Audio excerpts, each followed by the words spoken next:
Bismillahirrahmanirrahim. Assalamualaikum warahmatullahi wabarakatuh. Alhamdulillah wassalatu wassalamu ala Rasulillah wala haula wala quwata illa billah. Para peserta Sekolah Muamalah ANB angkatan yang ke-11 yang semoga selalu dirahmati dan diberkahi oleh Allah Azza wa Jalla. Pertama, kita bersyukur kepada Allah atas nikmat yang Allah berikan, karena di malam hari ini kita masih diberikan kesempatan oleh Allah untuk hidup dan memanfaatkan hidup kita. Salah satunya adalah di jalan Allah, yaitu talabul ilm, mempelajari agama Allah Azza wa Jalla, dan dalam hal ini yaitu adalah yang berkaitan dengan fikih muamalah. Kemudian semoga salawat tercurah kepada Nabi kita Muhammad sallallahu alaihi wasallam. Kita ucapkan ahlan wa sahlan, selamat datang kepada Bapak Ibu sekalian seluruh peserta Sekolah Muamalah ANB angkatan yang ke-11, dan ini adalah sesi live kita yang pertama. Kami ucapkan terima kasih kepada seluruh peserta yang sudah bergabung dan mendaftar di program Sekolah Muamalah ANB. Semoga Allah berikan keberkahan kepada kita dalam urusan ilmu, dalam urusan waktu, dan kita berdoa kepada Allah dijauhkan dari harta yang haram, dan kita berharap dijauhkan oleh Allah dari transaksi yang tidak halal.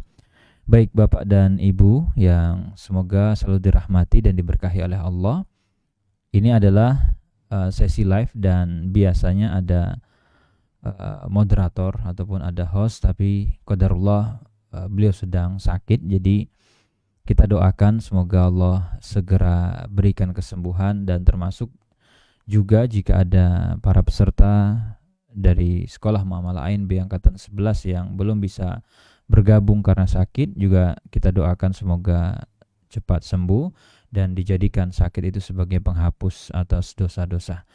Baik, seperti biasa di angkatan-angkatan sebelumnya, nanti kita akan pilih dan Bapak Ibu boleh ajukan pertanyaan.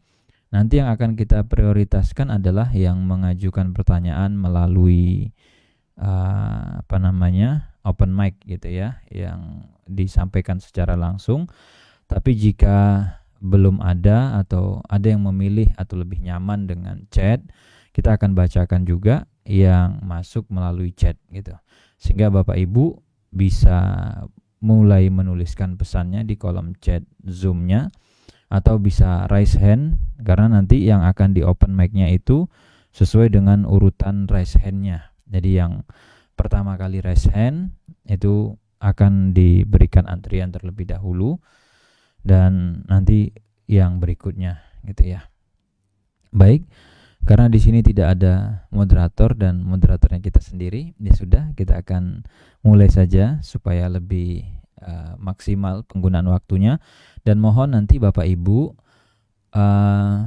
untuk mengajukan pertanyaan diusahakan gitu ya, fokus dengan pertanyaan, tidak melebar, karena kita akan berikan kesempatan juga kepada peserta yang lain yang barangkali ingin berinteraktif gitu ya, ataupun ingin mengajukan pertanyaan melalui mic secara interaktif. Jadi kita akan usahakan berbagi agar selama ya 50-60 menit ke depan itu bisa mencukupi gitu ya, atau setidaknya yang ingin mengajukan pertanyaan bisa mendapat kesempatan.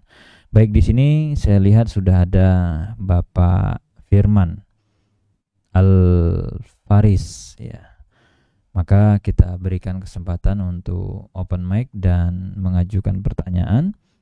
Silahkan Bapak.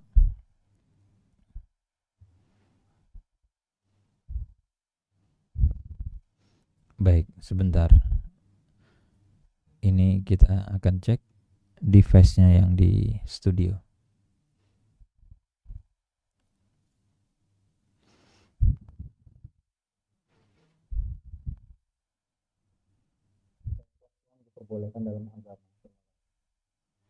Baik, Boleh dicoba lagi Bapak, silahkan. Apakah franchise masuk kategori syarokah atau syarokah? Kalau tidak, bagaimana franchise yang diperbolehkan dalam agama? Jazakallah khair. Baik, Pak, boleh minta tolong untuk diulangi pertanyaannya dari awal karena ini kita baru tersambung dengan audionya tadi di akhir gitu. Jadi jika berkenan kami mohon untuk mengulangi pertanyaannya, silahkan. Cek mohon dia. Cek son, gimana? Cek. Oh, Bapak kirim di chat? Ya. Baik. Ya, ini nanti sebagai backup ya Bapak Ibu. Nah, ini sembari kita menunggu device audionya, kita coba cek pertanyaan beliau via chat. Di sini disampaikan, apakah franchise itu masuk kategori syarokah? Jika tidak, bagaimana franchise yang diperbolehkan di dalam agama? Baik, mengenai skema franchise gitu ya, sebenarnya nanti kita bisa rincikan terkait dengan beberapa komponen yang biasanya ditawarkan gitu. Yang ditawarkan di dalam skema franchise. Yang pertama, biasanya orang kalau ikut ataupun membeli gitu ya, itu yang utama ditawarkan, layar saya sudah muncul di Zoom, sudah ya.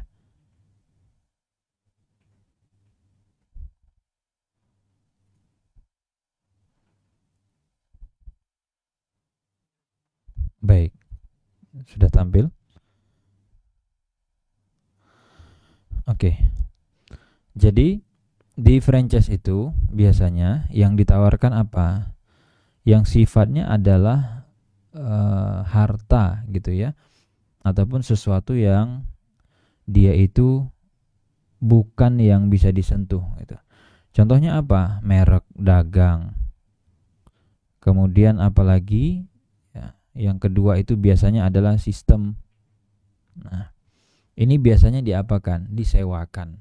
Jadi Bapak kalau pengen ambil nih franchise kami, berarti gitu ya, Bapak itu sewa merek dagang kami dan Bapak sewa sistem yang kami miliki. Sistem itu mulai dari nanti manage database-nya ataupun stok di gudang, termasuk nanti penjualan dan seterusnya gitu ya. Nah, ada juga, nah ini biasanya yang utama itu dua itu.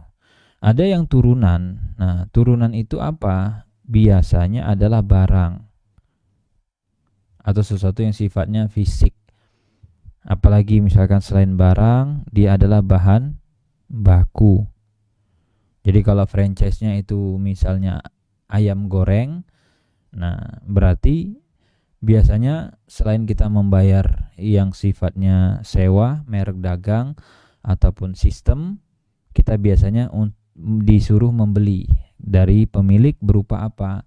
Barangnya. Barang itu termasuk kalau nanti untuk membuka toko ya kursi dan seterusnya. Ada juga yang sifatnya bahan baku, recurring gitu ya, yang sifatnya rutin. Termasuk bumbu-bumbu itu biasanya disediakan. Dan ini tidak mengapa gitu ya, dan itu diperbolehkan selama tadi clear gitu. Dan juga masalah barang dan bahan baku, kalau ditanya mengenai mengenai franchise yang boleh dan tidak, maka biasanya kita lihat dari 4 komponen ini. Selagi gitu ya, produknya tidak ada produk-produk yang diharamkan, maka nggak apa-apa. Karena ada juga franchise itu yang dia jualan produk, tapi produknya diharamkan. Berarti kita nggak boleh ngambil.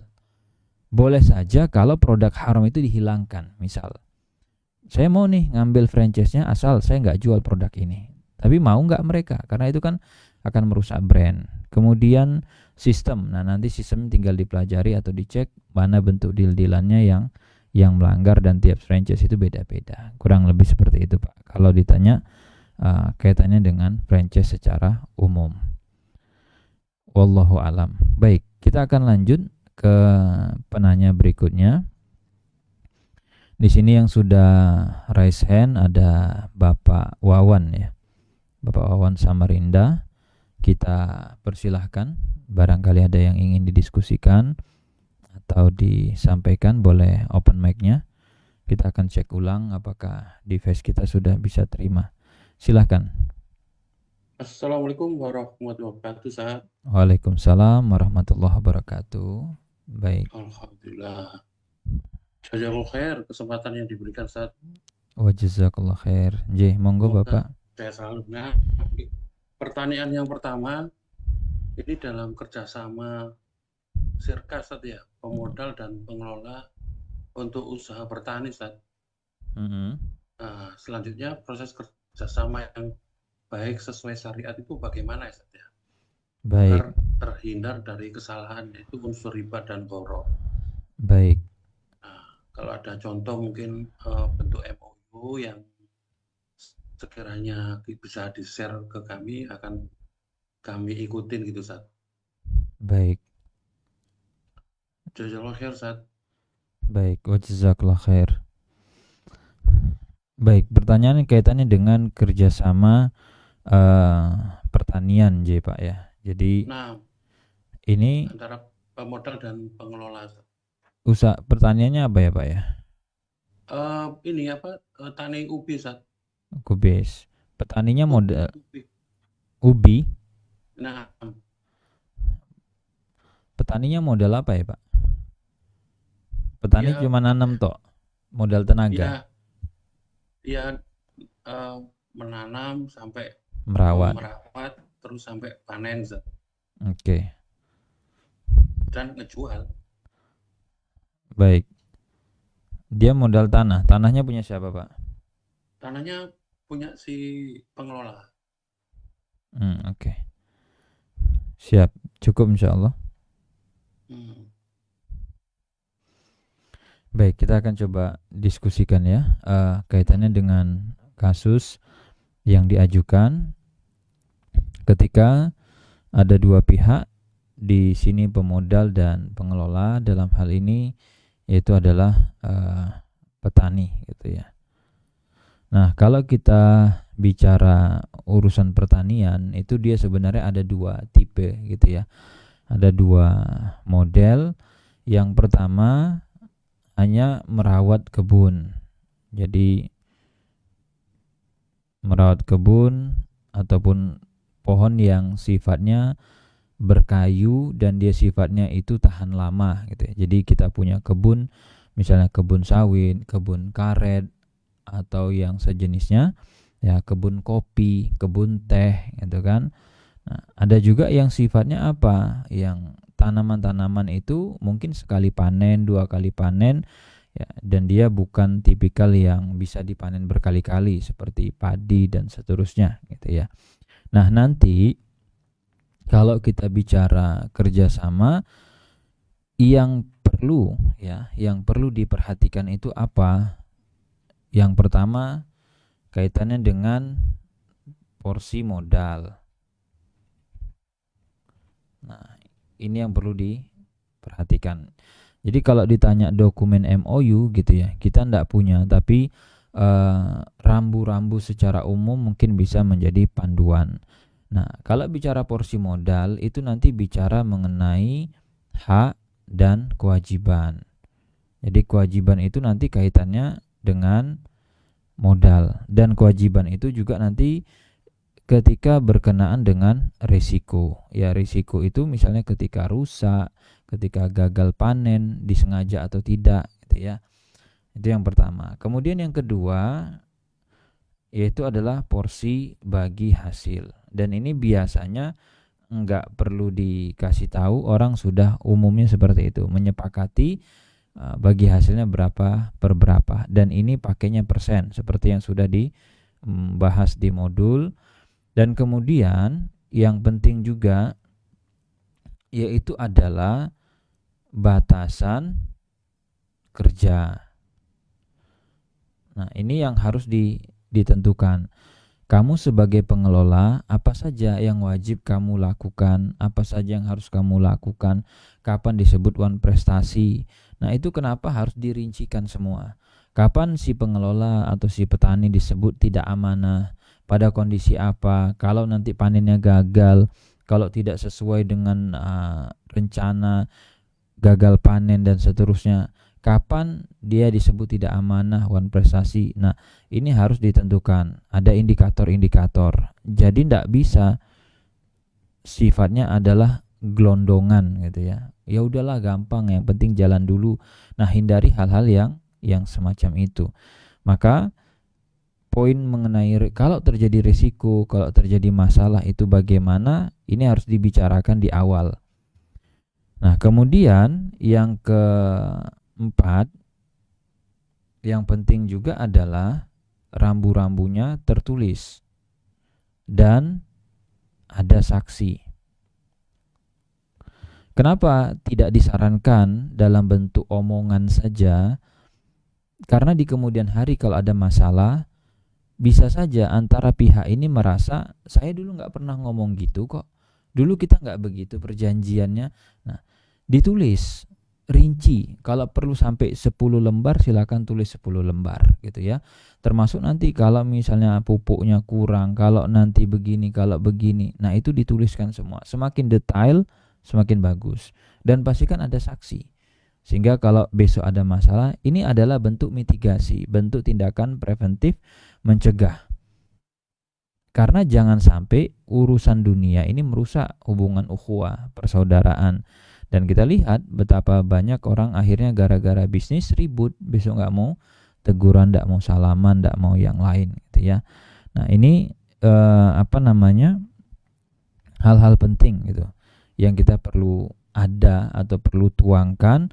Termasuk juga nanti yang kelima itu adalah kaitan dengan tempo waktunya, batasan kerjasamanya. Nah, ini harus dituangkan semua. Siapa mengerjakan apa, siapa tidak mengerjakan apa. Tuh. Masalah nanti bahasa, masalah nanti dokumen MOU, yaitu silahkan diobrolkan, dibahasakan. Jadi syariat tidak memberikan gitu ya, tidak memberikan bahasa khusus dan yang lainnya. Jadi silahkan disepakati saja. Mulailah dari poin-poin yang umum tadi, ketika untung, ketika rugi, batasan kerja dan yang lain, bagaimana pembatalan. Kira-kira seperti itu Pak, kalau bicara bentuk kontrak ataupun perjanjian itu. Wallahu a'lam.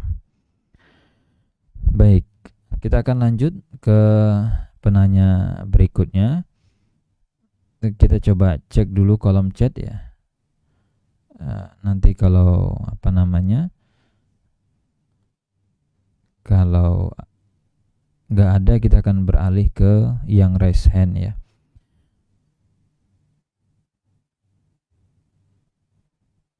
Nah, kemudian di sini ada pertanyaan ya dari Bapak Sony.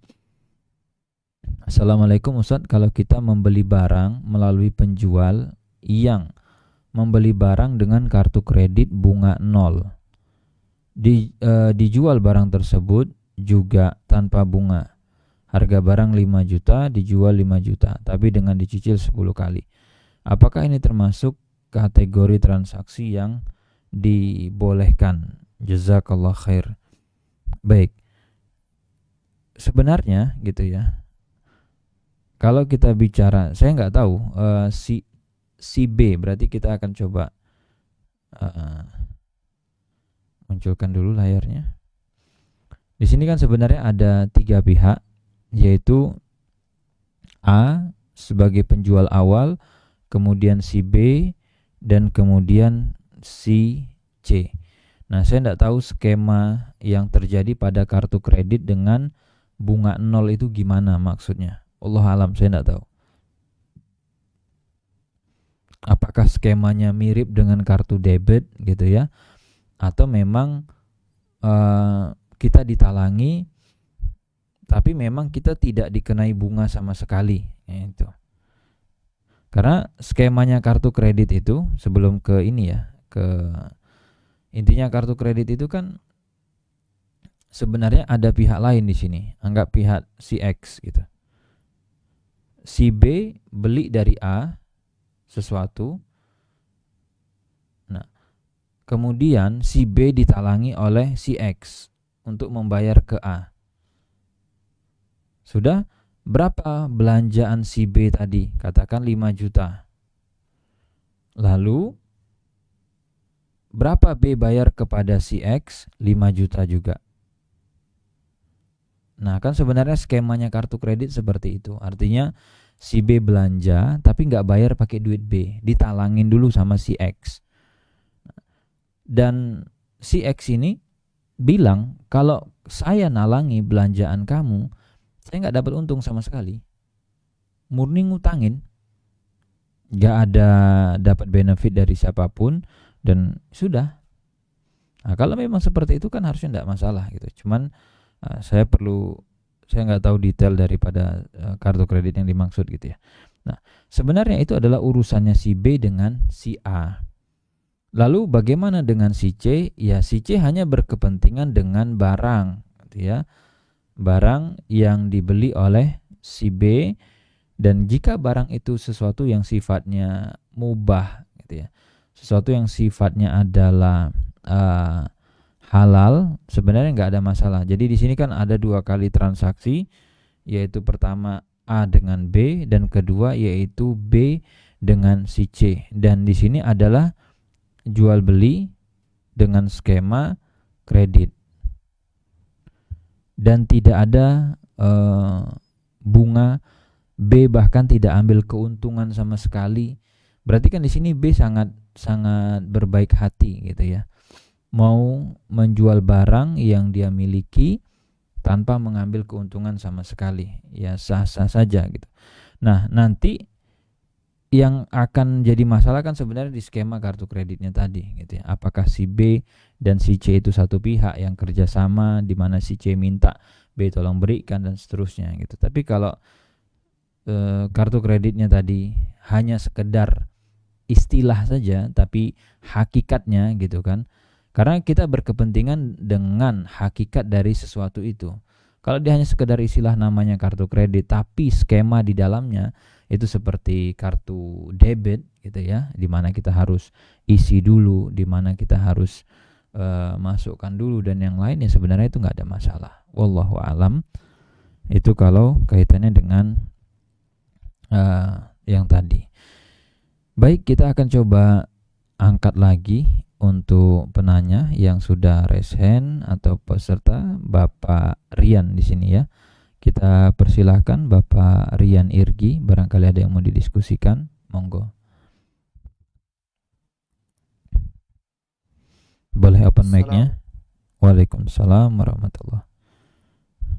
Ustadz mau nanya tentang, bolehkah kalau kita bikin promo misalkan 25 orang tercepat, 50 orang tercepat, yang daftar atau yang beli dapat hadiah eksklusif atau seperti itu hukumnya dibolehkan atau tidak? Baik. Terima kasih. Boleh nggak kita buat promo gitu ya, dimana stok ini gitu ya, itu hanya tersedia untuk 25 orang pertama. Nah, promo itu kan bahasanya seperti ini ya. Kalau kita mau coba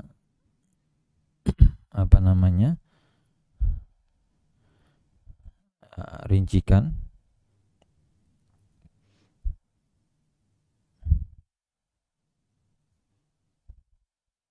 Baik. Nah, promo itu kan sebenarnya harga normal itu kan dikurangi dengan apa? Ya diskon lah. Potongan gitu ya. Nah, diskon ini sebenarnya adalah pemberian kita kan.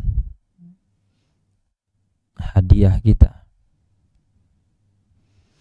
Makanya kalau diskonnya nanti, makanya kalau harga normalnya 100, kita ngasih diskonnya 100 juga, ya sudah 100% kita hadiahkan. 0 berarti yang dia harus bayar.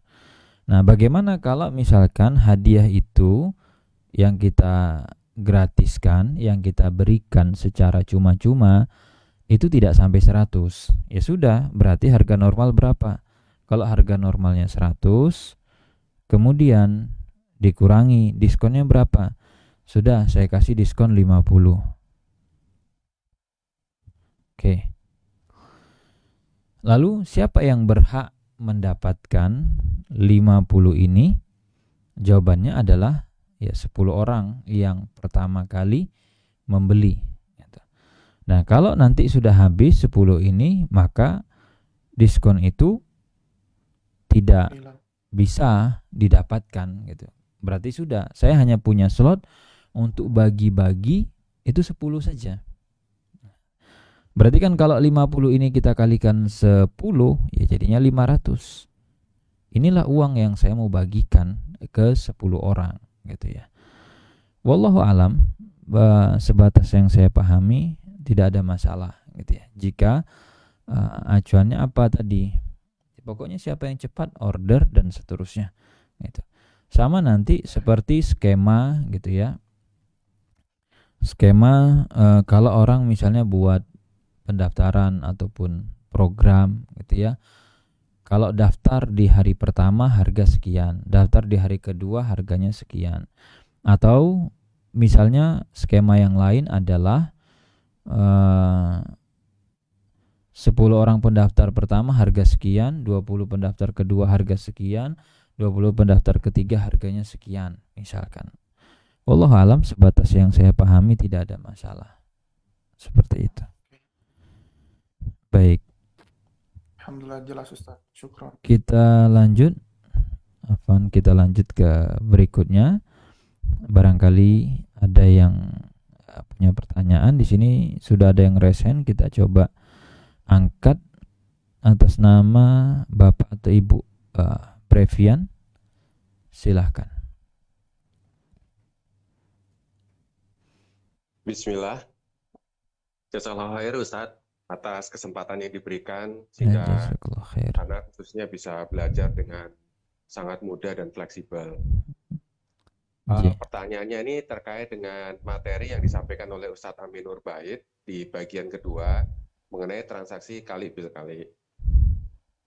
Beliau menyampaikan salah satu contohnya itu adalah transaksi di dealer mungkin motor atau mobil gitu ya Ustadz. Nah, kebetulan beberapa tahun yang lalu, sekarang saya sudah berhenti, Ana bekerja di salah satu merek mobil yang cukup besar di Indonesia ya, brandnya. Nah, dealer itu kan pada umumnya tidak memiliki stok mobil, Ustaz. Jadi dealer itu memang zero stock. Nah, stok itu biasanya dimiliki secara terpusat, tapi tentu jumlahnya sangat terbatas. Baik. Nah, umumnya ketika terjadi pembelian, ada customer yang datang untuk membeli mobil tipe A gitu, maka dia akan diminta untuk membayar booking fee. Kemudian nanti terbit SPK, surat pembelian atau pemesanan kendaraan. Nah, dari booking fee tersebut, maka dealer baru akan melakukan pemesanan ke pabrik sebagai produsen dari mobil tersebut. Beberapa kasus kalau kita bicara booking fee ya Ustadz, itu ada yang jika tiba-tiba nanti pembeli itu membatalkan, maka booking fee-nya hangus. Tapi ada juga yang tidak, Ustadz. Nah, untuk yang masalah booking fee ini sendiri mungkin pertanyaan yang terpisah ya Ustadz. Nah, tapi yang ingin Ana tanyakan utamanya di sini adalah ada beberapa dealer yang memiliki SOP bahwa mobil itu baru akan dilunasi setelah mobil itu selesai diproduksi oleh pabrik, tapi belum diantar ke dealer, Ustaz. Jadi katakanlah misalkan dealernya ada di Semarang, gitu, maka dari pabrik di Karawang itu butuh waktu mungkin sekitar 2 sampai 4 hari untuk akhirnya bisa sampai ke dealer. Nah, terkait dengan transaksi kali bin kali tadi, bagaimanakah sebetulnya praktek transaksi yang terjadi di dealer umumnya seperti ini? Bila mana transaksi ini termasuk transaksi yang batil, maka solusinya bagaimana ya Ustaz? Baik, Pak, terkait dengan tempat Bapak kerja dulu ya. Betul, Ustaz. Itu posisi dealer untuk bisa mendapatkan mobil dari pabrik. Dia perlu bayar enggak, Pak? Tidak, Ustadz. Jadi kalau dealer tempat Ana dulu bekerja, itu setelah mobil nyampe di dealer itu diberi waktu 7 hari kalender untuk melakukan pelunasan. Jadi ada TOP-nya 7 hari, Ustadz. Oke. Kalau misalkan udah nyampe, nggak dibayar sama dealer, boleh dibalikin? Tidak bisa, Ustadz. Jadi itu akan menjadi hutang terus-menerus dari dealer tersebut. Dan itu pernah terjadi pada saat pandemi kemarin. Oke. Karena gini, Pak, kalau misalkan nih si pelanggan yang bayar booking fee dan diterbitkan SPK tadi, Pak, ndak lanjut kan? Misalkan Oh. tuh ada 100 kan ya orangnya misalkan. Berarti kan dealer itu didatangkan dari pabrik 100 unit kan ya? Betul, Ustadz. Oke. Ketika 100 unit itu nyampe ke dealer dan 100 orang ini nggak jadi, Pak, beli. Apa yang dilakukan dealer, Pak? Ya, kalau yang terjadi kemarin itu yang kemudian akhirnya mendasari, Ustadz. Jadi konsumen atau customer ini kemudian diminta untuk melakukan pelunasan pada saat mobil ini sudah diproduksi sesuai yang diminta, tapi posisinya masih di pabrik, belum perjalanan delivery ke dealer, gitu. Namun kalau kita merujuk kondisi sebelum pandemi, Ustadz, itu memang ada dealer yang pelunasan bisa dilakukan di belakang. Nah, kalau terjadi seperti ini, itu dari perusahaan tidak mau tahu, Ustadz. Jadi pejabat kepala cabangnya yang bertanggung jawab untuk mencarikan pembeli pengganti. Ya, kalau misalkan nggak ketemu, Pak, bisa nggak dibalikin pabrik, Pak? Nggak bisa, Ustadz. Oh, nggak bisa. Tetap harus dibayar. Oke. Siap, cukup insya Allah, Pak. Saya coba memberikan ini penjelasan. Ya. Jazakallahu Ustadz. Barakallahu fiik. Allah barik fiik. Baik, begini, kalau kita diskusi mengenai kali bil kali, sebenarnya kan kali bil kali itu dia adalah salah satu jenis jual beli, gitu ya. Nah, kali bil kali itu sebenarnya salah satu jenis jual beli. Bila jual beli itu ditinjau dari serah terima uang dan barang. Nah, kalau jual beli biasa, jadi ini diberikan gambaran umum, walaupun harusnya di materi sudah disampaikan, tapi supaya kita runut punya bayangan yang sama. Nah, kalau misalkan si A menyerahkan, A itu penjual ya. Kalau misalkan si penjual itu menyerahkan barang, A penjual, kemudian B pembeli. Kalau si A menyerahkan barang kepada si B, lalu B menyerahkan uang, ini jual beli biasa. Jual beli biasa itu terjadi si A punya barang, B kamu mau beli barang ini, sini uang kamu. Biasa kayak kita di warung, di tempat makan, atau ya itu biasa. Nah, ada jenis jual beli kedua di mana itu disebut dengan jual beli kredit.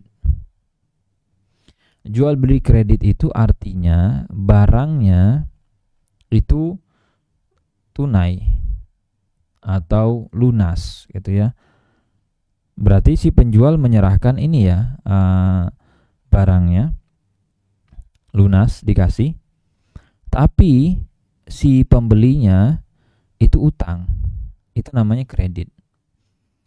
Ada jenis yang keempat, jenis yang ketiga itu namanya salam. Salam itu juga part of jenis daripada jual beli dia. Bedanya dia itu kebalikan kredit, yaitu penjual utang barang. Nah, si pembeli uangnya lunas. Jadi dia harus cash keras, dia harus lunas, 100% clear pembayaran. Nah, jadi kebalikannya. Nah, nanti di saat salam yang dijual itu apa? ya.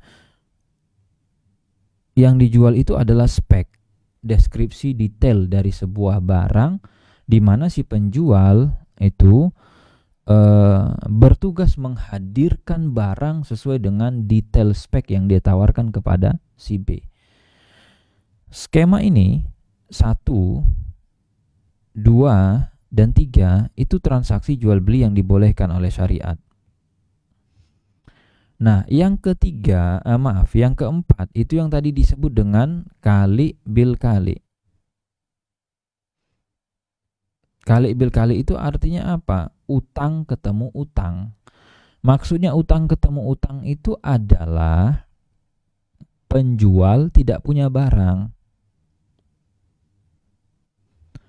Jadi bukan berarti kenapa saya bahasakan dengan penjual tidak punya barang supaya nanti tidak rancu, gitu ya. Penjual tidak punya barang. Artinya dia nggak bisa serahkan ke pembelinya. Dan si pembeli tidak bayar lunas.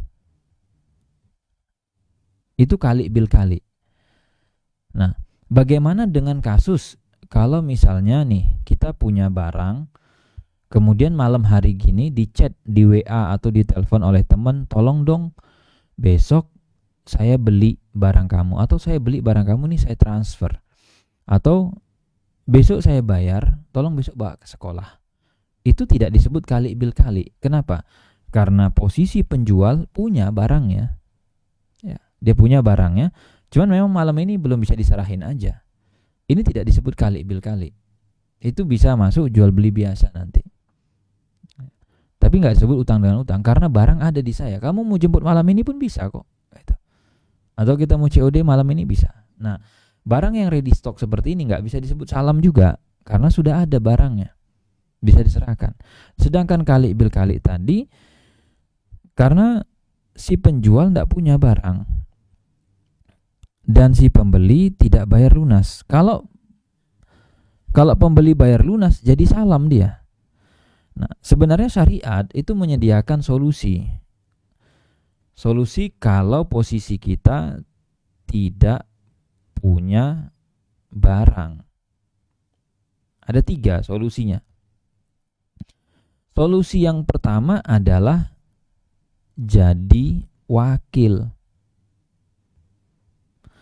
Wakil itu artinya modalnya 0. Hanya perpanjangan tangan. Nah, biasanya sisi ini yang didebat kalau kita diskusi mengenai dealer tadi. Nah, istilah wakil dalam kacamata syariat dengan wakil dalam dunia bisnis gitu kan, itu kadang bisa punya perbedaan. Walaupun dibahasakan, bahkan dealer itu kan disebut dengan authorized gitu ya. Authorized apa gitu. Intinya resmi gitu loh. Tapi pertanyaannya apakah dealer tadi wakilnya pabrik atau bukan? Nah, sebenarnya dari diskusi tanya jawab kita di awal itu ketahuan bahwa yang namanya wakil itu tidak ada resiko, tidak tanggung resiko. Jadi fungsinya seperti makelar, dia memasarkan saja.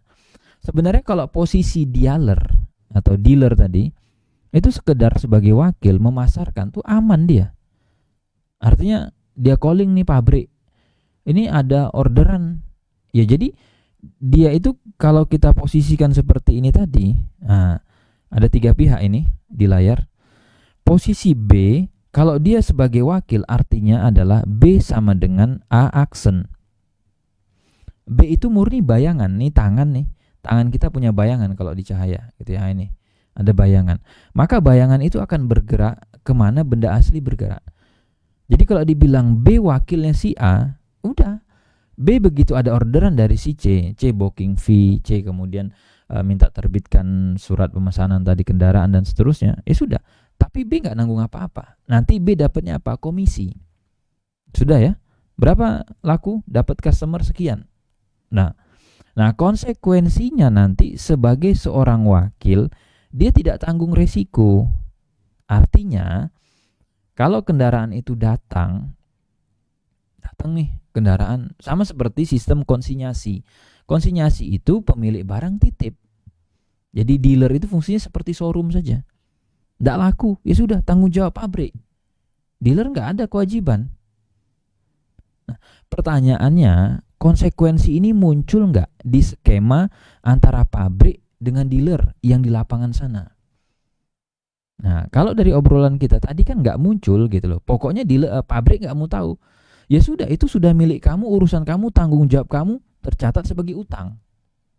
Itu kan berarti mobil di aku punya si dealer. Nah, kalau dia sekedar wakil tuh boleh, enggak apa-apa.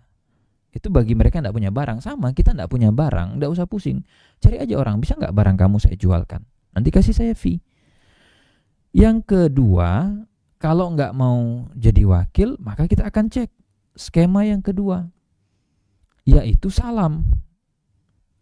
Nah, akad salam itu sebenarnya solusi juga bagi para penjual yang enggak punya barang.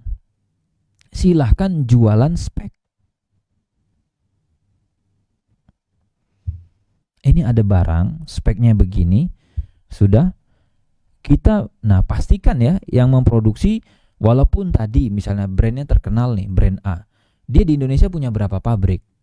Nah, berapa besar peluang barang itu hadir ada saat di momen kita deal-dealan. Kalau besar, tinggi, bisa diserah terimakan, itu boleh karena gorornya kecil, bisa ditekan.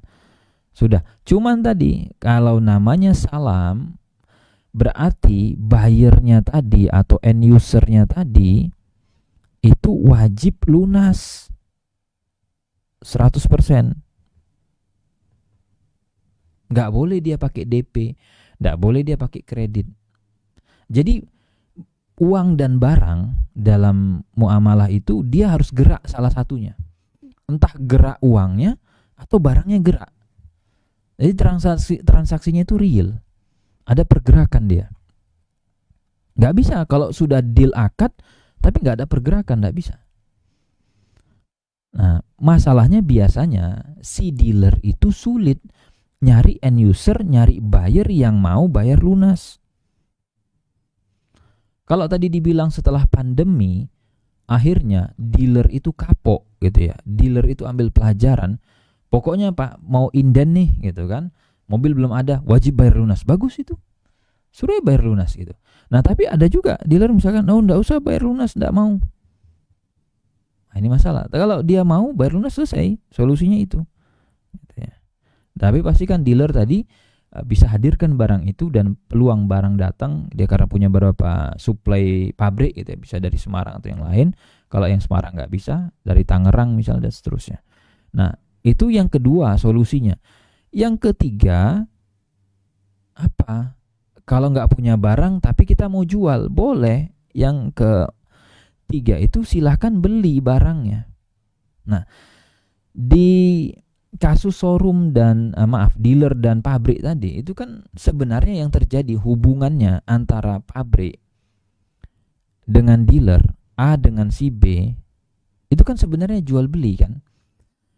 Jadi begitu si dealer ini order itu sudah ya, pokoknya datang barang tanggung jawab kamu, nggak bisa cancel, nggak bisa balik. Itu kan sebenarnya si B beli. Nah, nanti kalau kita bahas mengenai syarat sah jual beli, si B itu boleh dia menjual kembali barang yang dia miliki asal sudah ada namanya qobd. Makanya jual beli itu kalau kita breakdown skemanya gitu ya, atau flow step-stepnya, itu ada namanya yang pertama praakad. Praakad itu tidak ada konsekuensi hukum. Praakad itu masuk di dalamnya apa? Negosiasi, tanya harga, nego segitu. Itu praakad, nggak ada konsekuensi. Yang kedua namanya akad. Nah, akad itu berarti sudah deal, dikunci, lock. Nah, itu muncul konsekuensi hukum. Barang punya pembeli, kemudian uang punya penjual. Yang ketiga namanya bayar. Yang keempat namanya qobd. serah terima. Nah, kapan si B bisa menjual lagi barang itu? Kalau di tahap 4 ini sudah centang,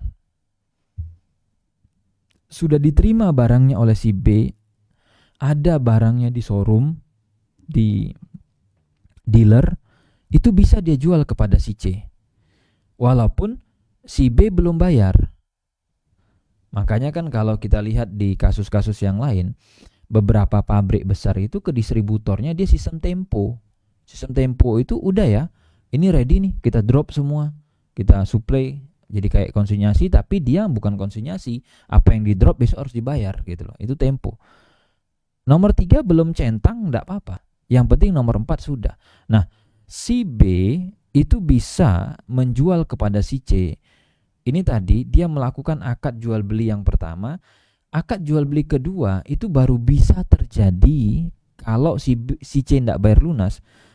Itu apabila posisinya B sudah centang di nomor 4. Baru bisa kita munculkan.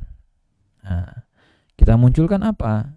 Ini tadi poin nomor 2. Booking fee.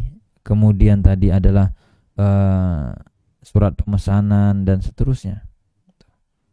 Nah, ini baru bisa terjadi. Boleh.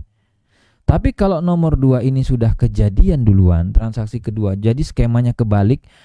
Di sini dulu kejadian nomor 1, baru dimunculkan transaksi nomor 2, itulah tadi dibilang kali bil kali. Si B menjual sesuatu yang dia tidak punya, tidak dia miliki. Tapi si C nggak bayar lunas. Nah, itu kerangka berpikir dari kali bil kali. Jadi kalau ditanya apakah semua dealer dan pabrik kalau transaksinya inden gitu ya terjadi kali bil kali, bisa iya bisa enggak, tergantung yang realnya terjadi di situ seperti apa. Walaupun memang umumnya sih begitu. Nah, kenapa sih dealer itu nggak mau ini dulu, nggak mau booking dulu, dia hadirkan barangnya? Nggak mau, nanti akhirnya jadi dead stock kan, jadi duitnya mati di situ, ngunci. Makanya dia akan cari itu, dia akan lakukan penjualan supaya begitu datang lepas gitu. Dia nggak mau nanggung resiko juga. Ya kalau nggak mau seperti itu suruh aja si C bayar lunas. Nah, si C nggak mau juga bayar lunas. Kira-kira seperti itu Pak gambarannya kalau ditanya. Dan ini agak panjang, sekalian saya jelaskan rincian ya, jenis-jenis jual beli supaya Bapak Ibu peserta yang lain itu punya bayangan gitu ya mengenai kali bil kali. Dan kita nggak bisa hukum pukul rata, makanya tadi kenapa di awal itu saya coba konfirmasi dan klarifikasi supaya nanti sinkron dengan yang tadi. Wallahu a'lam. Baik, kita coba cek pertanyaan dari kolom chat ya. Di sini tadi kalau ada yang bertanya terkait dengan rekaman ya, rekamannya ada insya Allah ya. Jadi nanti bisa ditonton juga rekamannya dari sesi tanya jawab ini gitu. Kemudian pertanyaan berikutnya kita coba cek dari kolom chat.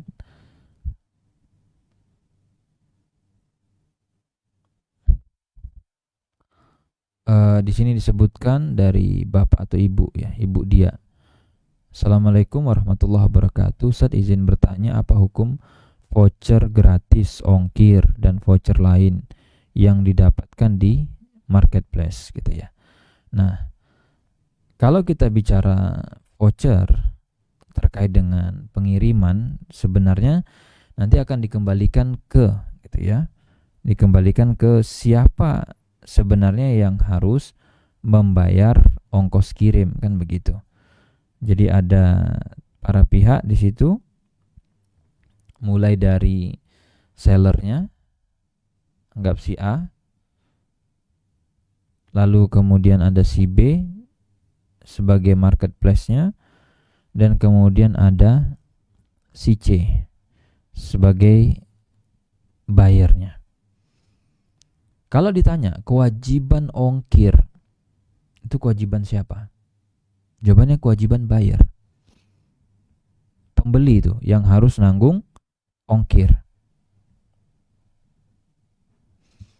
Aslinya seperti itu.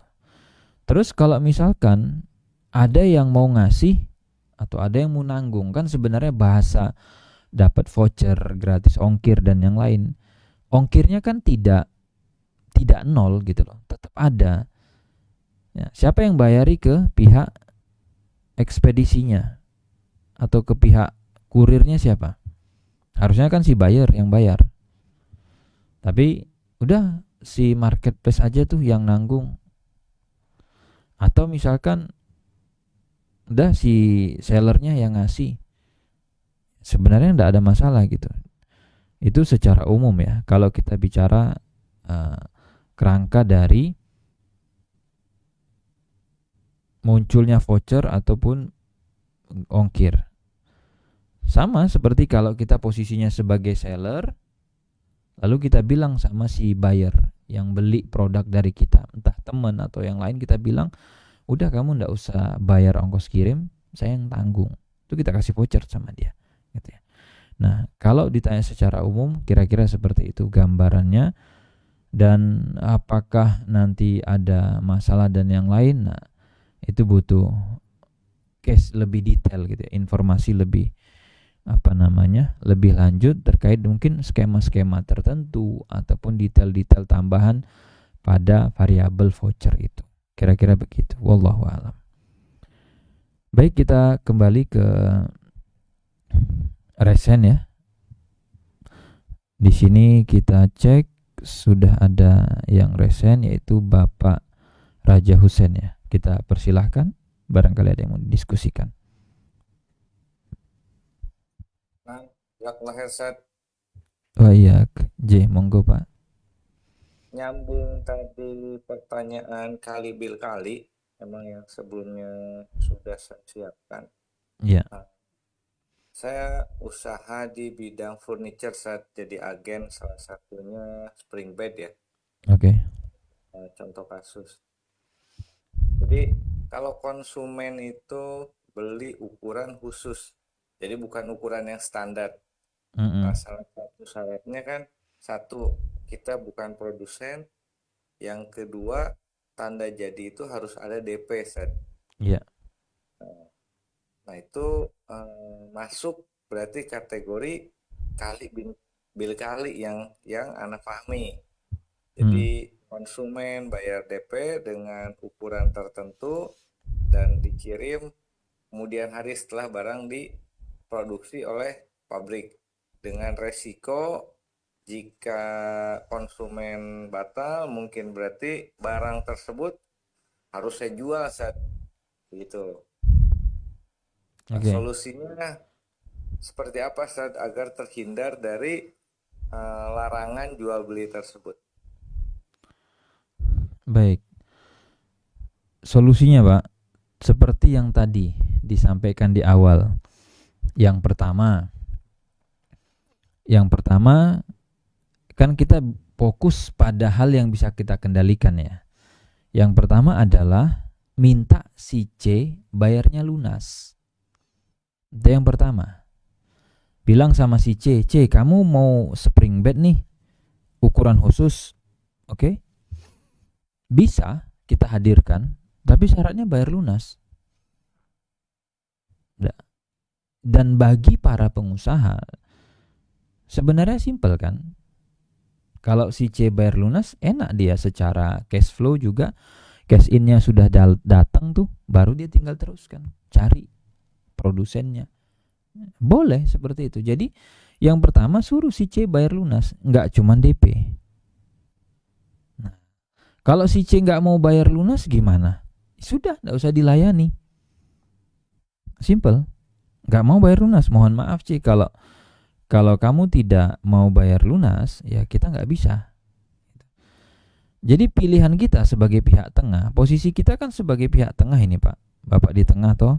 Nah, posisi orang yang di tengah itu pilihannya tekan yang pihak kanan, tekan dalam tanda kutip ya, maksudnya nego pihak kanan, artinya si buyernya itu, pembelinya ditekan. Kalau kamu mau, ya bayar lunas. Jadi bukan DP, diarahkan DP-nya tadi jadi lunas. Nggak bisa kita nego si buyer. Udah, nego di bagian hulunya, di sisi produsen. Apa yang kita nego? Nego tadi bilang, bisa nggak saya pesan spring bed khusus nih? Tapi gitu ya, kalau barang datang terus pembeli saya cancel, barang saya balikin ke kamu, saya retur ke pabrik. Itu namanya hak khiyar. Nanti ketika masuk pembahasan khiyar, boleh seperti itu untuk antisipasi kerugian, misalkan gitu ya. Atau bilang saya bantu jualkan, tapi kalau nanti nggak laku atau yang sejenisnya. Itu pertama. Jadi tekan si A supaya datang barang, nanti kalau terjual baru saya bayar. Jadi bukan transaksi satunya dengan si C dulu, tapi dengan si A-nya dulu. Minta si B cuma jadi wakil, seperti yang kita jelaskan tadi. Nggak mau, nggak bisa. Kata si A, kalau barang sudah keluar dari pabrik, kita nggak ada urusan. Hanya bisa retur kalau rusak. Kalau nggak, itu urusan kamu, tanggung jawab kamu. Kamu beli dari kami nggak mau tahu. Nggak bisa juga ke A. Sudah, nggak usah jual. Artinya nggak usah jual, stok dulu barangnya. Jadi oke, nggak apa-apa, saya beli, tolong datangkan barang itu, tapi jangan minta DP ke si C. Belum ada transaksi sama si C. Terus kalau si C nggak jadi beli gimana? Kalau si C misalkan, maka tadi pilihannya seperti itu. Bisa ditangkap poinnya Pak ya, insyaallah.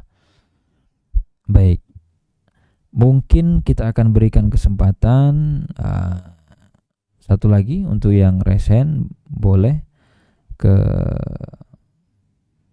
Bapak siapa? Tri Sulistiono ya, monggo. Ya, Assalamualaikum warahmatullahi wabarakatuh. Ustaz, terima kasih atas Waalaikumsalam. kebetulan saat ini saya sedang mencoba untuk memulai franchise, tapi sedang negosiasi di draft kontrak. Saya ada pertanyaan, apakah denda itu diperbolehkan? Jadi ini ada klausul royalti itu berdasarkan dari hasil bulanan, dan di situ ada klausul kalau kita terlambat membayarkan royalti akan ada denda yang jumlahnya tertentu. Jadi apakah denda itu diperbolehkan? Sedangkan royalti itu kan kondisinya selalu ada ya tadi ya. Misal di bulan ini selalu ada pemasukan, tapi kalau kita nggak bayar artinya kita zolim ke franchisernya ya. Jadi apakah denda di sini diperbolehkan atau tidak? Begitu Ustaz. Baik. Kalau kita bicara terlambat tadi gitu kan, sama, itu kan jadinya hutang ya Pak ya. Jadinya hutang. Kenapa? Ada hak orang yang ketahan sama kita, itu harusnya kita bayarkan per tanggal sekian, lalu terlambat. Misalnya, boleh nggak dikenakan denda dan yang lain? Wallahu alam. Sebatas yang saya pahami, tidak. Karena nanti apa? Ya tadi. Terus bagaimana caranya atau bagaimana solusinya supaya gitu ya, si buyernya atau si pembelinya tadi bisa on time. Minta dia deposit, minta dia top up. Sudah ya, nanti per bulan berapa biasanya bayaran yang harus disetorkan, rata-rata omsetnya ataupun tadi penghasilan sekian. Oke, kamu harus setor ke saya misalkan 50 juta atau 30 juta. Ya sudah, suruh dia deposit. Besok kalau kamu lewat tanggal sekian terlambat, deposit saya potong. Saya ngambil dari situ. Untuk apa? Bayar utang kamu. Karena kalau dia mau pakai gade barang gitu kan, biasanya repot gitu. Jadi solusi dari syariat untuk praktek-praktek keterlambatan dan seterusnya itu adalah disediakan namanya gadai, jaminan. ini hari ini kamu gak bayar nih, kita eksekusi, barang kamu kita jual. Jadi bisa dengan sistem deposit atau tadi gitu, dia kasih barang gadai. Dan kalau bisa yang sifatnya liquid. Kalau tadi uang nggak uang, yang mirip dengan uang apa? Emas misalnya. Ya sudah, saya jual hari ini emasnya, supaya saya bisa dapat hak saya. Kira-kira seperti itu. Wallahu a'lam. Baik. Mungkin itu ya Bapak Ibu untuk sesi live malam hari ini. Nanti Bapak Ibu bisa lanjutkan pelajaran ataupun materinya, dan sebenarnya kita punya stok ya, stok rekaman live, dan juga kita punya stok video-video tanya jawab sejak angkatan pertama. Sekarang Bapak Ibu sudah di angkatan 11, jadi jumlahnya sampai ratusan, mungkin lebih ya. Nah, itu nanti bisa dimanfaatkan juga gitu. Atau bisa nanti ikut sesi live tanya jawab, insyaallah di pekan depan hari Selasa itu jadwalnya Ustadz Ami gitu ya.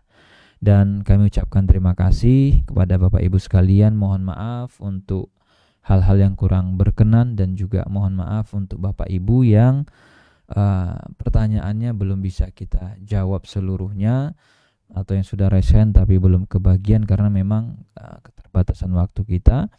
Semoga Allah balas kebaikan Bapak Ibu dan diberikan ilmu yang berkah, bermanfaat untuk kita dunia dan akhirat. Itu saja, kita cukupkan. Subhanakallahumma wa bihamdika asyhadu an la ilaha illa anta astaghfiruka wa atubu ilaik.